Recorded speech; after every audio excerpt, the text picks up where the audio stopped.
Education में आपका स्वागत है। मैं इंजीनियर विकास कुमार। आज अपन एमएस एक्सेल 2010 बेसिकली जो क्वेश्चंस इससे पहले वाले वर्जन्स के क्वेश्चंस अपन देखने वाले हैं और इनसे एग्जाम में डिफरेंट एग्जाम में पूछे गए कंपटीशन एग्जाम में क्वेश्चंस हैं। ये क्वेश्चंस वन लाइनर क्वेश्चंस हैं जो परीक्षा की दृष्टि से इम्पोर्टेंट क्वेश्चंस हैं। तो ये लगभग राजस्थान पुलिस, पटवार और बेसिकली हर प्रकार के एग्जाम में इस प्रकार के क्वेश्चंस पूछे जा सकते हैं। तो आपका आज यहाँ पे फर्स्ट क्वेश्चन स्टार्ट करने वाला हूँ। तो यहाँ पे आपको बताना है कि एमएस एक्सेल में करेंसी ऑप्शंस किस बार में होते हैं। आज का यहाँ पे आपका फर्स्ट क्वेश्चन है, तो आप लोगों को यहाँ पे बताना है। तो देखिए इसका आंसर क्या होता है। तो यहाँ पे जो अपना फर्स्ट क्वेश्चन है, इस क्वेश्चन का आंसर हो जाएगा फॉर्मेटिंग टूल बार में होता है। जो करेंसी ऑप्शन होता है ना एमएस एक्सेल में, करेंसी ऑप्शन होता है वो फॉर्मेटिंग टूल बार में होता है। तो आप लोगों को एमएस एक्सेल के बारे में बेसिक नॉलेज यहाँ पे थोड़ा मैं रिपीट कर देता हूँ कि इसकी zooming size, zoom in zoom out size आपको यहाँ पे पता होना चाहिए। जूम इन साइज क्या होता है, मिनिमम साइज कितनी होती है 10% होती है और मैक्सिमम कितनी होती है 4% होती है। जो डिफ़ॉल्ट एडजस्टेबल साइज होती है वो 100% होती है। और जो इसमें बात की जाती है तो इसमें रो एंड कॉलम्स होते हैं। एक्सेल में क्या होता है, रो एंड कॉलम्स होते हैं। तो उनमें पर्टिकुलर यहाँ पे बात की जाए कि एमएस एक्सेल 2010 के अंदर कितने रो होते हैं, कितने कॉलम होते हैं। तो कॉलम होते हैं 16,384। तो लास्ट कॉलम का नाम कई बार कंपटीशन एग्जाम पूछाता है, XFD होता है। फिर से रिपीट कर रहा हूँ, XFD होता है लास्ट कॉलम का नेम और कॉलम नेम होता है 16,384। यहाँ पे इतने नंबर ऑफ कॉलम्स होते हैं। और नंबर ऑफ रो की बात की जाए तो यहाँ पे 10,48,576 होते हैं। तो आप लोगों को यहाँ पे पता होना चाहिए। तो इस प्रकार से आपको बेसिक नॉलेज आपको बता रहा हूँ। तो अगला क्वेश्चन की तरफ अपन बढ़ते हैं। तो एमएस एक्सेल है, उसमें सिर्फ डेट डालने के लिए किस फंक्शन का यूज किया जाता है। तो आप लोगों को बताया डेट डालने के लिए कौन सा फंक्शन काम में लेते हैं, इक्वल टू डे फंक्शन काम में लेते हैं। अगर आप किसी भी एमएस एक्सेल के अंदर डेट डालोगे तो किस फंक्शन का यूज़ करोगे, टू डे फंक्शन का आप यूज़ करोगे। बेसिकली आगे इसकी शॉर्टकट कमांड होती है, इस कमांड के बारे में अपन चर्चा करेंगे। तो आपको एक बात ध्यान में रखना है, एक्सेल में कोई भी आप फॉर्मूला लिखते हो, कोई भी फंक्शन लिखते हो तो आप इक्वल का सिंबल का यूज करोगे, पहली बात। और इसमें जो एमएस एक्सेल में डिफरेंट प्रकार के जो फंक्शंस यूज होते हैं, आपको सम का फंक्शन है, मिन का फंक्शन है, मैक्सिमम का फंक्शन है। तो मिनिमम को तो मिन लिखते हैं, मैक्सिमम को MAX लिखते हैं, एवरेज को कंप्लीट एवरेज लिखा जाता है। तो इस प्रकार के फंक्शंस को आपको ध्यान में रखना है। पर्टिकुलर किसी भी एक्सेल की टेबल के अंदर आप इस फंक्शंस को, ऐसे फंक्शंस को आप अप्लाई करके आप एक बार यूज करना है। तो ये पूछा जाता है। तो अगले क्वेश्चन की तरफ अपन बढ़ते हैं। क्वेश्चन नंबर 3 है, एमएस एक्सेल में रिमाइंडर को कैलकुलेट करने के लिए किस फंक्शन का यूज किया जाता है। तो रिमाइंडर को कैलकुलेट करने के लिए किस फंक्शन का यूज किया जाता है, मॉड फंक्शन का यूज करता है। वेरी इंपॉर्टेंट क्वेश्चन है। मॉड क्या करता है कि जैसे आपने यहाँ पे लिखा इक्वल, यहाँ पे मॉड लिखा, मॉड के अंदर आप कोष्टक के अंदर आप लिखते हो जैसे कि 5 कोमा, यहाँ पे लिखा फंक्शन, इसके अंदर 5,2 लिखते हो। तो ये मतलब क्या बताएगा, 5 में अगर आप 2 का भाग दोगे तो 2 का भाग 2 बार जाएगा, 2 दूनी 4, और इसमें क्या बच जाएगा, शेषफल इधर 1 बचेगा। तो ये 1 को प्रोवाइड करवाता है। तो इसी प्रकार ये मॉड फंक्शन क्या है, शेषफल प्रोवाइड कराने का काम आता है एमएस एक्सेल के अंदर। तो बेसिकली आपको याद रखना है। तो ये तीनों क्वेश्चंस आपको मैंने इसको डिटेल में आप लोगों को यहाँ पे बताया है।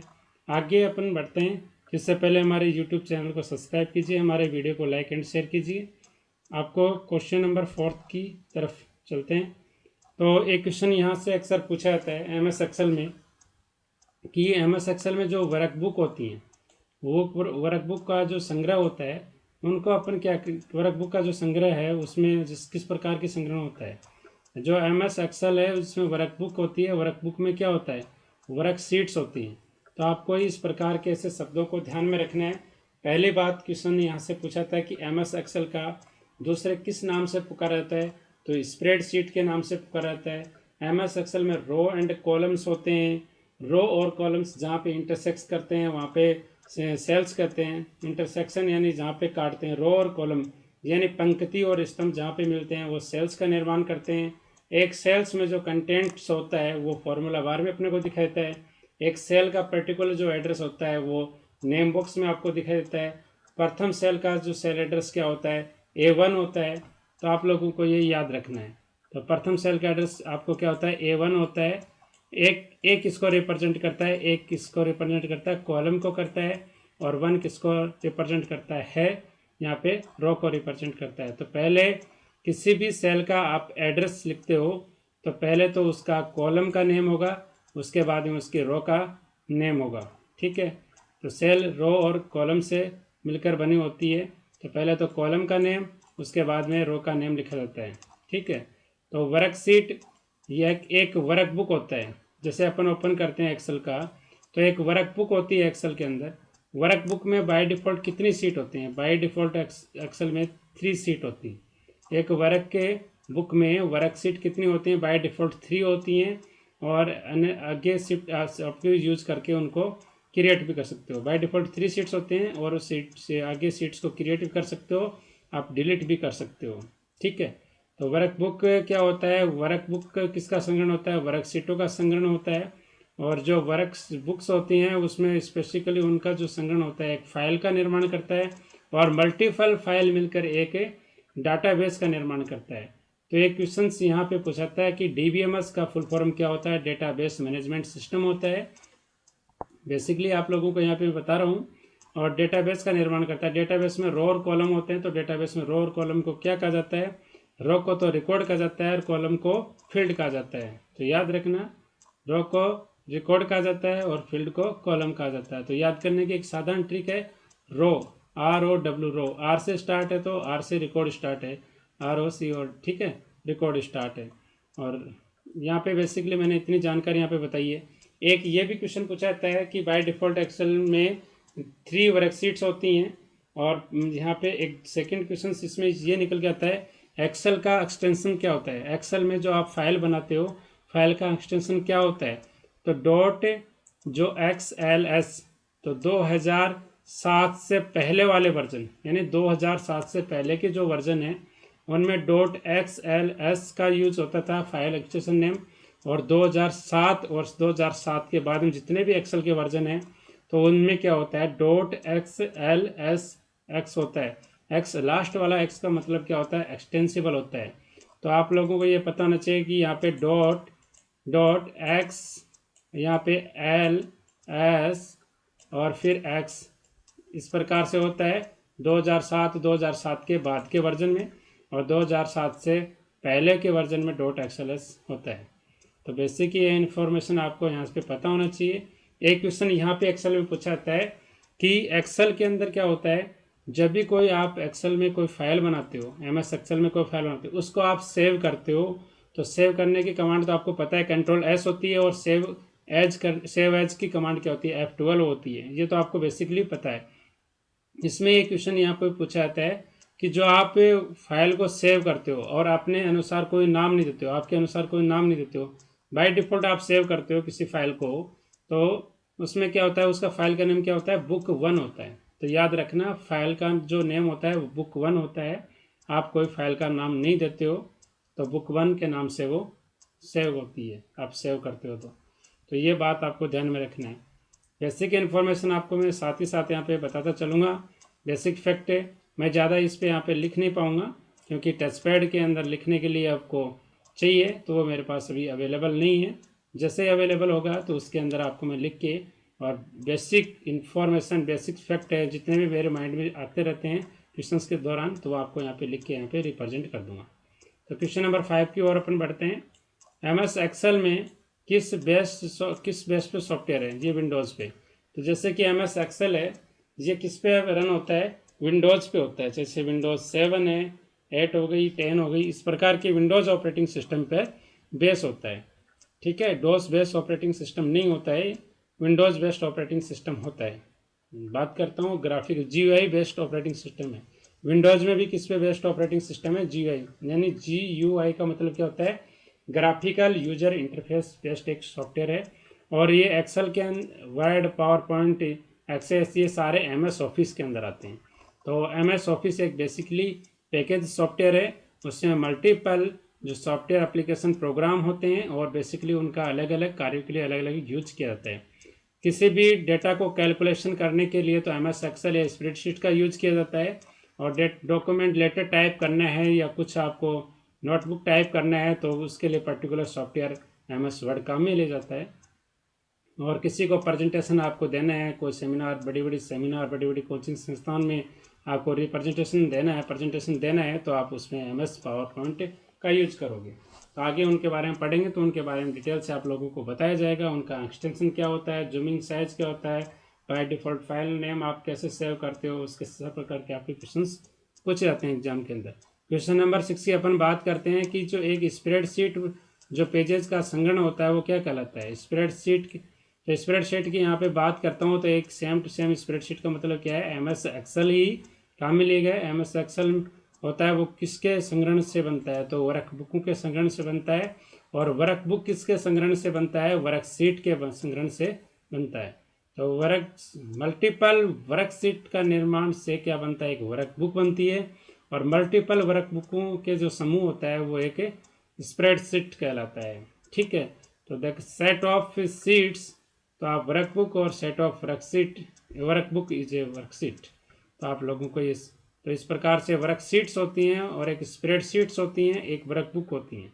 तो आपको तीनों डेफिनेशन आपको ध्यान में रखना है कि वर्कशीट से मिलके, वर्कशीट मतलब सीट आता है तो सीट का मतलब होता है पर्टिकुलर पेज, और वर्कबुक का मतलब होता है तो एक बुक के अंदर बहुत सारे पेज। ठीक है, इस प्रकार से। और बहुत सारे जो बुक्स आती हैं मिलके बनते हैं आपका पूरा एक सॉफ्टवेयर पे। स्प्रेडशीट का मतलब पेजों का, वर्कबुकों कलेक्शन स्प्रेडशीट्स बनता है पूरा। तो आपको याद रखना है कि सीट बोले तो सिंगल डबल पेज की बात कर रहा है, और बुक बोले तो एक बुक में बहुत सारे पेज होते हैं। तो आपको रियल एग्जांपल आप समझाता हूँ। आपके पास कोई बुक होगी, नोटबुक होगी, उसमें एक पेज क्या कार्य करता है, वर्कशीट का कार्य कर सकता है। आप पेज को ऐड भी, आपकी बुक में एक रफ बुक में आप पेज को ऐड भी कर सकते हो, पेज को आप हटा भी सकते हो। तो वो तो एज ए वर्कशीट का काम करेगा। पूरी जो अपनी नोटबुक है वो अपनी वर्कबुक की जैसे काम करती है। और पूरी बहुत सारी मल्टीपल बुक्स होती हैं, मल्टीपल नोट्स वाली बुक होती हैं, अपने रफ बुक होती हैं, वो सारे मिला के एक बड़ा बन जाता है। तो आप लोगों को एक समझ में आया होगा। क्वेश्चन नंबर 6 मैं यहाँ पे लोगों को बता चुका हूँ। नेक्स्ट क्वेश्चन की तरफ बढ़ते हैं अपन। क्वेश्चन नंबर 7 है एक, यहाँ पे बेसिकली MS एक्सेल में नंबर को ड्रैग करके सेल में आप इंसर्ट करने के फीचर्स को क्या कहते हो। ये क्वेश्चन सबसे इंपॉर्टेंट क्वेश्चन है। MS एक्सेल में नंबर को ड्रैग करके सेल में इंसर्ट करने के फीचर्स को क्या कहते हैं, आप ऑटोफिल कहते हैं। आप याद रखना, ऑटोफिल कहते हैं।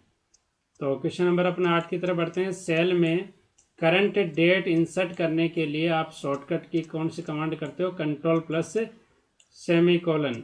कॉलन और सेमीकोलन में क्या फ़र्क होता है आप लोगों को बताता हूँ।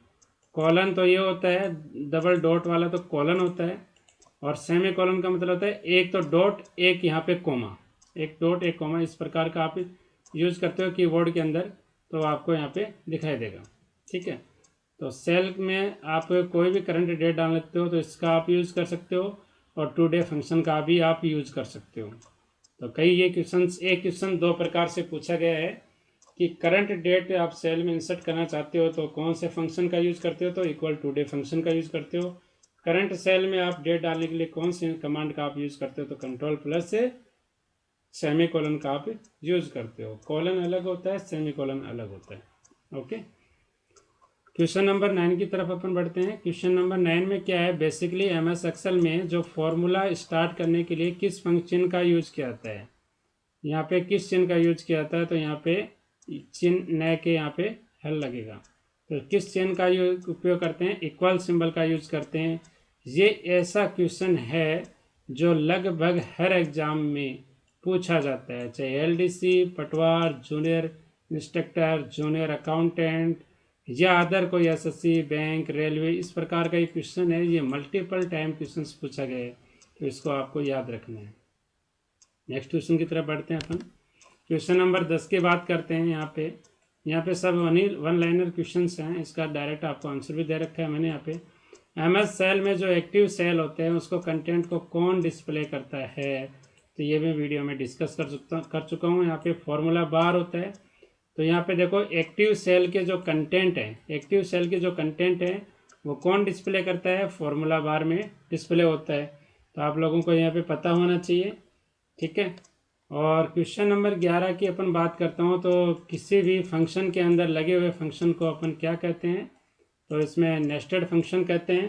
तो आप लोगों को यहाँ पे पता होना चाहिए, इसको क्या कहते हैं, किसी फंक्शन के अंदर लगे हुए फंक्शन को अपन क्या कहते हैं, नेस्टेड फंक्शन कहते हैं। मतलब एक फंक्शन के अंदर दूसरा फंक्शन होता है, मतलब एक फंक्शन के अंदर मल्टीपल फंक्शन वर्क करते हैं तो नेस्टेड फंक्शन कहते हैं। और जिसी प्रकार प्रोग्रामिंग लैंग्वेज में भी कहा गया है कि एक फंक्शन के अंदर बहुत सारे फंक्शन अगर वर्क करते हैं तो नेस्टेड फंक्शन कहलाता है। नेस्टेड फंक्शन अपन और एक लूप के अंदर कई लूप अगर वर्किंग करते हैं तो नेस्टेड लूप कहलाता है, ठीक है। इस प्रकार के क्वेश्चन एग्जाम में पूछे जाते हैं। क्वेश्चन नंबर अपन 12 की बात करते हैं। MS एक्सेल में सेल का एड्रेस में होता है, तो सब सेल के एड्रेस में क्या होता है ये डिस्कस कर चुका हूँ। पहले कॉलम का नेम होता है और बाद में उसका रो का नेम होता है। नेक्स्ट बढ़ता हूँ, क्वेश्चन नंबर 13 की तरफ बढ़ता हूँ। यहाँ पे एक स्प्रेडशीट है, एक स्प्रेडशीट में जो डेटा है वह कैसे ऑर्गेनाइज होता है। पहले तो यहाँ पे बात करता हूँ, रो एंड कॉलम के रूप में ऑर्गेनाइज होता है। पहले तो उसका कॉलम का नेम लिखा जाता है और उसके बाद में रो का नंबर लिखा जाता है। तो कॉलम एंड रो के रूप में ऑर्गेनाइज होता है या रो एंड कॉलम के रूप में ऑर्गेनाइज होता है। तो इसको यहाँ पे किसी प्रकार से पहले आपको कॉलम को यूज करना है, देन उसके बाद में आपको रो को यूज कर सकते हो। तो क्वेश्चन जो पूछा गया था उसको ऑप्शन के अकॉर्डिंग मैंने यहाँ पे इसको टाइप किया है।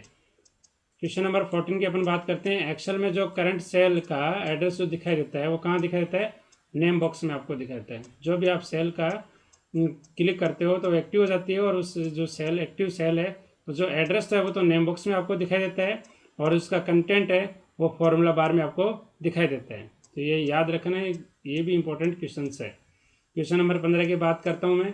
डॉस बेस्ड जो स्प्रेडशीट पैकेज सॉफ्टवेयर है, सबसे पहला जो डॉस बेस्ड ऑपरेटिंग सिस्टम पे जो स्प्रेडशीट पैकेज सॉफ्टवेयर था वो लोटस 123 था। आपको ये भी इंपॉर्टेंट क्वेश्चन है, कई बार एग्जाम में पूछे गए। क्वेश्चन नंबर 16 की ओर बढ़ता हूँ मैं। ओल्डेस्ट स्प्रेडशीट पैकेज, तो ये पूछा गया सबसे पुराना जो स्प्रेडशीट पैकेज कौन सा है, तो VC कैल्क है। तो ये याद रखना, ये भी इंपॉर्टेंट क्वेश्चन है, ये भी इंपॉर्टेंट क्वेश्चन है और ये भी, सारे इंपॉर्टेंट क्वेश्चन है जितने भी इस वीडियो में मैंने लिए हैं सारे एग्जाम में पूछे गए और मल्टीपल टाइम क्वेश्चन पूछे गए हैं ये सारे एग्जाम के अंदर। ये सभी इंपॉर्टेंट क्वेश्चन है, सभी प्रतियोगिता परीक्षा में आने वाले हैं जहाँ पे कंप्यूटर बेसिक फंडामेंटल का पूछा जाता है। क्वेश्चन नंबर 17 की बात करता हूँ। कमेंट जो put in cell are called. आप जो सेल के अंदर कमेंट्स पुट करते हो, जैसे ये कोई सेल थी अपनी मान यहाँ पे एक्सेल में, और इस सेल में आप कमेंट पुट करना चाहते हो तो एक तीर का निशान बना के एक बक्सा से यहाँ पे बन जाता है बड़ा, उसमें आप कमेंट लिखते हो कि this is my name, this is my account number. तो सेल के अंदर यहाँ पे लिखना चाहते हो उसे कमेंट्स, तो उस कमेंट्स को क्या कहते हैं, सेल टिप कहते हैं। ये कंपटीशन सूचना सहायक एग्जाम में, इन्फॉर्मेटिव असिस्टेंट एग्जाम में कई बार पूछा गया क्वेश्चन है सेल टिप, और डिफरेंट एग्जाम में भी पूछा जाता है। तो क्वेश्चन नंबर नेक्स्ट बढ़ता हूँ यहाँ पे। क्वेश्चन नंबर 18 है। यहाँ पे MS एक्सेल में पावरफुल क्या है, ये पूछा गया है 18 नंबर क्वेश्चन में। MS एक्सेल इज पावरफुल किस प्रकार का एक सॉफ्टवेयर, तो एक स्प्रेडशीट पैकेज सॉफ्टवेयर होता है MS Excel, powerful spreadsheet package software. तो MS एक्सेल का दूसरा नाम क्या है, स्प्रेडशीट है, आपको याद रखना है। क्वेश्चन नंबर 19 की बात करता हूँ। Rearrange the data in ascending और डिसेंडिंग ऑर्डर।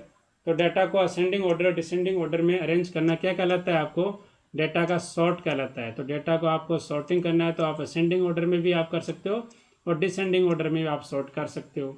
इसी प्रकार क्वेश्चन नंबर 20 की आपको मैं बात करता हूँ। Current date and time in Excel के अंदर, तो आप एक्सेल के अंदर आप करंट डेट और टाइम को आप एक साथ दोनों को इंसर्ट करना चाहते हो तो नाउ फंक्शन का आप यूज करोगे, इक्वल नाउ फंक्शन का आप यूज करोगे। और स्पेशल डेट का अगर आप यूज करना है तो टुडे इक्वल टुडे फंक्शन का आप यूज करोगे या कंट्रोल के साथ सेमीकोलन का यूज करोगे, और डेट के साथ टाइम का अगर यूज करना है तो इक्वल नाउ फंक्शन का आप यूज करोगे।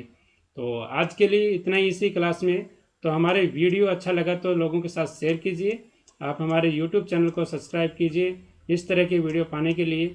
इस प्रकार के क्वेश्चन एग्जाम राजस्थान पुलिस में, पटवार में और डिफरेंट कंपटीशन एग्जाम में पूछे जाते हैं। तो आज के लिए इतना ही। Thanks for watching my video. धन्यवाद।